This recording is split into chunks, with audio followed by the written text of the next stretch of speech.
네, 안녕하세요. 반갑습니다. 제2장 1강을 강의하게 된 이준호라고 합니다. 이번 강에서는 저희가 제품 서비스 시스템이라고 하는 부분에 대해서 설계 가이드에 대한 부분들을 학습을 진행을 합니다. 전체적으로는 이 PSS라고 하는 것들에 관련된 디자인 설계가 어떻게 진행이 되어 왔는지, 이 개요 부분이나 등장 배경, 그리고 목적, 그런 것들에 대해서 학습을 진행하도록 하겠습니다. 자, 지금부터 제2장 1강 강의를 시작을 하겠습니다. 자, 목차를 보시면 크게 3개의 챕터로 구성이 되어 있는데요. 이번 시간을 통해서는 저희가 제품 서비스 시스템, 우리가 PSS라고 얘기를 합니다. 이 PSS 디자인에 관련된 어떤 정의, 그리고 등장을 하게 된 배경, 연구 개발에 대한 동향, 그리고 프로세스, 이런 내용들에 대해서 학습을 진행을 하겠습니다. 자, 먼저 이 제품 서비스 시스템, 이 PSS 디자인의 어떤 정의, 이런 것들을 좀 살펴볼 필요가 있을 것 같은데요. 이 제품과 서비스의 어떤 기획 단계에서부터 이 환경적이거나 이 사회적인 영향, 이런 것들을 고려하고 또 고객의 어떤 니즈, 이런 것들을 효과적으로 만족시킬 때 우리가 지속 가능성을 추구할 수 있다라고 얘기를 합니다. 그래서 우리가 이제 고객의 어떤 만족사항을 포함을 해서 또 이 환경적인 요인과 사회적인 어떤 영향, 이런 것들을 반영시켜서 지속 가능에 대한 어떤 성장, 이런 부분들을 반영을 할 수 있는 디자인, 이런 것들을 우리가 PSS 디자인이다라고 얘기를 합니다. 그래서 밑에 있는 것처럼 예전 같은 경우에는 이 비즈니스 모델이라는 것들이 더 많이 생산하고 판매하면은 더 많은 이익이 남는, 우리가 보통 규모의 경제다라고 얘기를 합니다. 그렇지만 이 적은 환경 부담으로도 이 소비자의 어떤 만족과 기업의 이윤을 끌어낼 수 있는 부분들, 그러니까 이 환경 부분을 고려를 하면서 기업의 이윤을 동시에 추구할 수 있는 것들, 이런 것들을 우리가 PSS의 어떤 디자인이다, 이렇게 얘기를 합니다.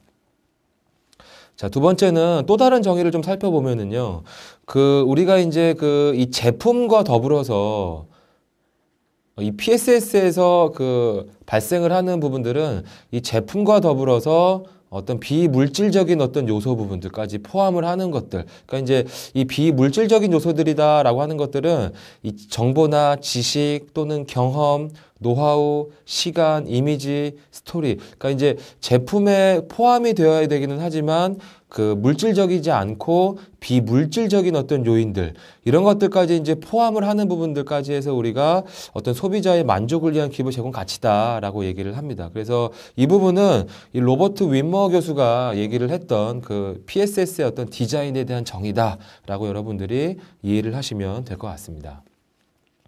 자, 그러면 세 번째는 이 PSS의 어떤 전략의 역할과 차별화, 기대 효과에 대해서 살펴보도록 하겠습니다. 자, 첫 번째 PSS 전략의 어떤 역할이라고 보면은 이 소비자들의 어떤 개별 니즈, 그리고 사용에 대한 환경, 이러한 부분들의 최적화된 것들을 기반으로 해서 경제적인 어떤 수익 구조까지 같이 개발을 하는 것들, 이런 것들이 PSS 전략의 어떤 역할이다라고 얘기를 하고요. 자, 두 번째는 이 PSS의 어떤 비즈니스 모델의 어떤 차별화 부분들 같은 경우에는 제품의 특정적인 어떤 기능, 과정 또는 결과에서 경험을 제공을 할 수 있는 부분들이 필요할 것입니다. 자, 그렇지만 예전에는 이런 양적 성장을 목표로 중요시했던 부분들이 이제는 질적의 어떤 개선 부분들로 바뀌어야 되는 것들, 이런 것들이 PSS에서 가져가야 되는 비즈니스 모델의 어떤 차별화다라고 여러분들이 이해를 하셔야 될 것 같고요.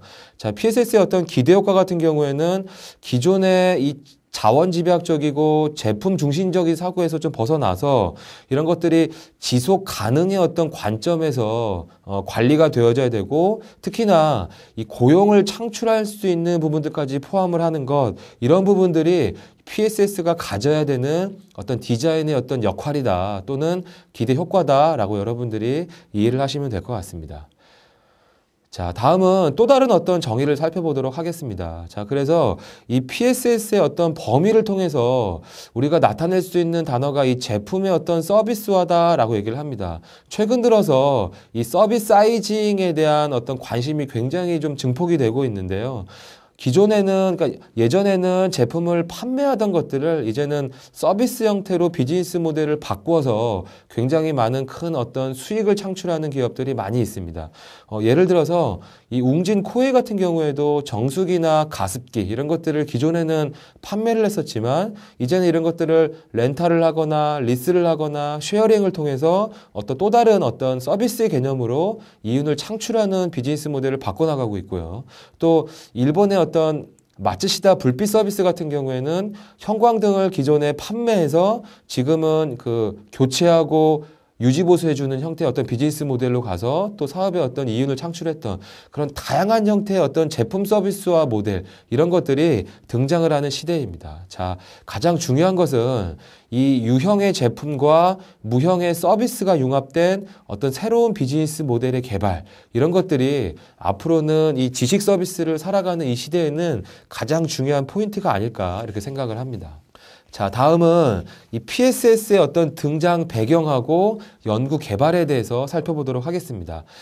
이 하단에 있는 그림이 이 사이먼과 툴커가 그 제안을 했던 환경 정책의 4세대 변화인데요.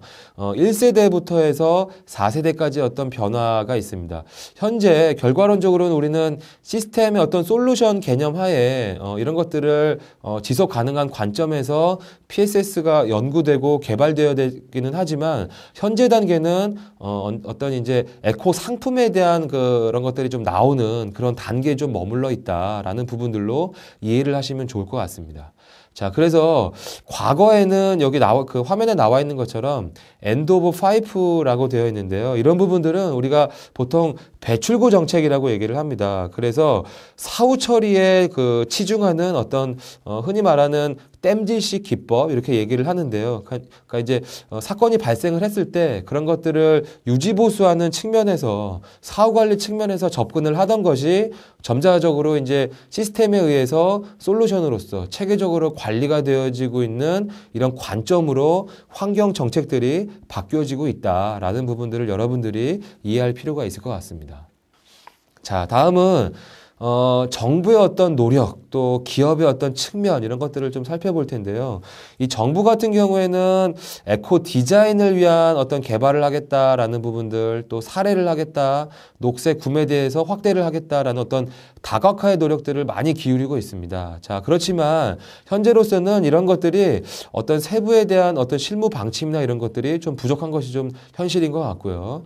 자, 기업 측면에서는 기존의 제품을 많이 생산을 해서 많이 판매하고 이윤을 창출하던 그런 시기에서 어떤 한정되어 있는 자원, 이런 것들을 또 다양한 어떤 고객의 니즈, 이런 것들을 설계하고 개발을 하는 관점에서의 지속 가능성의 성장, 이런 부분들을 좀 관심을 많이 갖는 부분들로 변화가 좀 일어나고 있는 것 같습니다. 특히 우리나라 같은 경우에는 2011년도에 그 직영부 주관으로 해서 그린 비즈니스 확산 실무 추진단을 기점으로 해서 이 417개의 어떤 그린 비즈니스 신사업 발굴과 분석을 진행을 했습니다. 그래서 우리 청정생산 종합지원 시스템에 가보시면 이런 417개 발굴에 대한 어떤 신사업에 대한 리스트 부분들을 우리가 그 확인을 하실 수가 있는데요. 그 대표적인 URL은 www.kncpc.or.kr입니다. 그래서 그곳에 가보시면 2011년도에 진행을 했던 이런 그린 비즈니스와 관련된 신사업에 대한 사례, 이런 것들을 우리가 다양하게 확인을 하실 수가 있습니다. 자, 다음은 이 비즈니스의 어떤 패러다임의 변화를 또 다른 각도에서 좀 살펴볼 수가 있을 것 같은데요.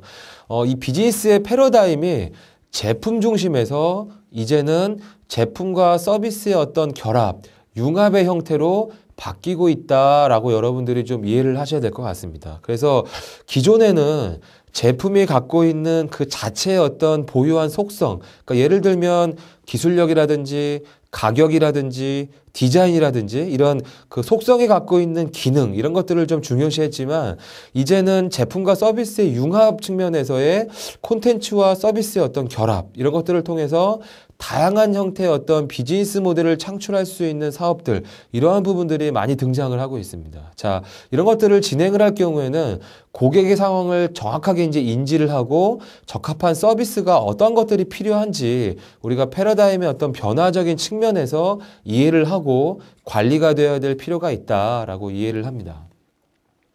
자, 다음은, 자, 그러면 모든 기업들이 이 제품과 서비스의 어떤 융합, 이런 것들에 대해서 많이 궁금해 할 텐데요. 그러면 제품 서비스를 융합해서 어떻게 설계를 할 수 있는지 그런 것들에 대해서 5개의 어떤 통합적인 프로세스에 대해서 살펴보도록 하겠습니다. 자, 제조기업이 제품의 서비스를 통합하기 위해서는 기본적으로 5단계 절차를 거치게 되는데요. 첫 번째 단계에는 제품 서비스 통합 대상 선정 단계입니다. 자, 이 단계에서는 이 통합 대상은 어떻게 선정할 것인가에 대해서 이슈가 있다라고 이해를 해야 될 것 같고요. 두 번째는 이 서비스 아이디어 창출 부분이 있습니다. 자, 아이디어는 그러면 어떻게 찾을 것이냐라는 부분들. 그러니까 기존에 우리가 갖고 있는 R&D 기술력에서 찾을 것이냐, 아니면 외부 환경 측면에서의 고객의 어떤 니즈를 찾을 것이냐, 뭐 다양한 형태가 있겠죠. 그래서 아이디어를 어떻게 찾을 것이냐. 자, 다음에는 이 세 번째는 비즈니스 모델을 정의하는 형태가 될 것 같습니다. 그래서 이 고객 중심의 비즈니스 모델을 어떻게 정의를 할 것이냐라는 거죠. 그래서 기존에 있는 제품을 서비스화할 것인지, 아니면 기존에는 전혀 없던 새로운 형태의 서비스를 재창출을 시킬 것인지, 뭐 다양한 형태의 어떤 BM을 정해보는 부분들이 좀 필요하고요. 자, 네 번째는 실행을 함에 있어서 위험, 이 리스크 관리를 어떻게 해야 될 것인가에 대한 대처를 하는 부분들에 대한 것들도 체크리스트를 통해서 관리를 할 필요가 있습니다. 마지막으로 에코시스템에 대한 구성을 할 필요가 있을 것 같은데요. 이 에코시스템이라는 것들 같은 경우에는 결국 그 물리적인 시스템이 될 수도 있겠지만, 사실은 어떤 체계적인 관리를 할 수 있는 프레임워크나 방법론, 이런 것들로도 좀 우리가 이해를 할 필요가 있을 것 같습니다. 자, 그러면 앞에서 설명했던 5가지의 단계를 하나씩 살펴보도록 하겠습니다. 자, 제일 첫 번째는 이 제품 서비스의 통합 대상 선정 부분에 있어서 가장 중요한 것은 이 통합 대상을 어떻게 선정할 것인가가 가장 중요한 부분입니다. 자, 그러면 과연 우리 회사에 어떤 사업과 제품을 대상으로 해서 적용을 할 것인가가 이제 가장 이슈 사항일 텐데요. 이 이슈를 풀기 위해서는 기업이 가지고 있는 포트폴리오를 우리가 좀 고민해 볼 필요가 있을 것 같습니다. 자, 그래서 하단에 나와 있는 그림은 여러분들이 잘 알고 계시는 이 보스턴 컨설팅 그룹에서 만들었던 BCG 매트릭스가 됩니다. 그래서 이 시장 점유율이 높고 또 이 성장률이 높은 부분들, 이런 부분들. 그래서 점유율은 낮고 성장률은 굉장히 좀 기대가 되어질 때 퀘스천 마크부터 시작을 해서 스타 기업으로 성장을 하고 스타 기업에서 캐시카우가 되고, 이런 것들이 결국에는 이제 퇴출하는 과정까지 이루어지는 이런 관계를 통해서 진행이 됩니다. 자, 그러면 우리 회사가 취급하고 있는 아이템을 이 포트폴리오 관점에서 좀 분석을 해보고, 이 아이템이 지금 현재 어떤 산업의 성숙도 측면에서 어디에 해당하는지를 좀 파악해 볼 필요가 있을 것 같습니다. 자, 그래서 스타 영역과 퀘스천 영역에 있다라고 하는 부분들은 성장해야 될 중심 대상으로 보는 부분들로 보시면 될 것 같고요. 자, 반면에 캐시카우 영역과 도구 영역에 있다라고 하는 부분들은 가치를 어떻게 혁신시켜줄 수 있을 것인가에 대한 포인트를 두고 대상을 산정을 할 때 우리가 포인트로 좀 잡아야 될 것 같습니다. 자, 두 번째 단계는 이 서비스 아이디어에 대한 창출 단계입니다. 자, 근데 우리가 아이디어를 어디서 어떻게 찾을 것인가 라고 얘기를 하는데요. 이 아이디어는 짜내는 것이 아니라 찾아내는 것이다 라고 얘기를 합니다. 자, 그래서 여러분들 혹시 아웃소싱이라는 개념 많이 들어보셨나요? 그래서 우리 기업의 어떤 특정 기능이나 이런 부분들을 외부에다가 위탁을 해서 맡기는 부분들을 우리가 아웃소싱이라고 합니다. 자, 그런데 이제 요즘에는 이 개방형 혁신의 한 측면인 인소싱에 대한 부분들이 많이 이제 회자가 되고 있는데요. 그래서 외부에 있는 아이디어나 기술력 이런 것들을 내부로 가지고 와서 우리의 제품이나 서비스와 융합을 시켜서 이런 것들을 사업화해보는 부분들, 이런 부분들을 우리가 인소싱이라고 얘기를 하는데요. 아무튼 이 개방형 혁신하에 이루어지는 부분들에 대해서는 아웃소싱보다는 인소싱의 개념을 통해서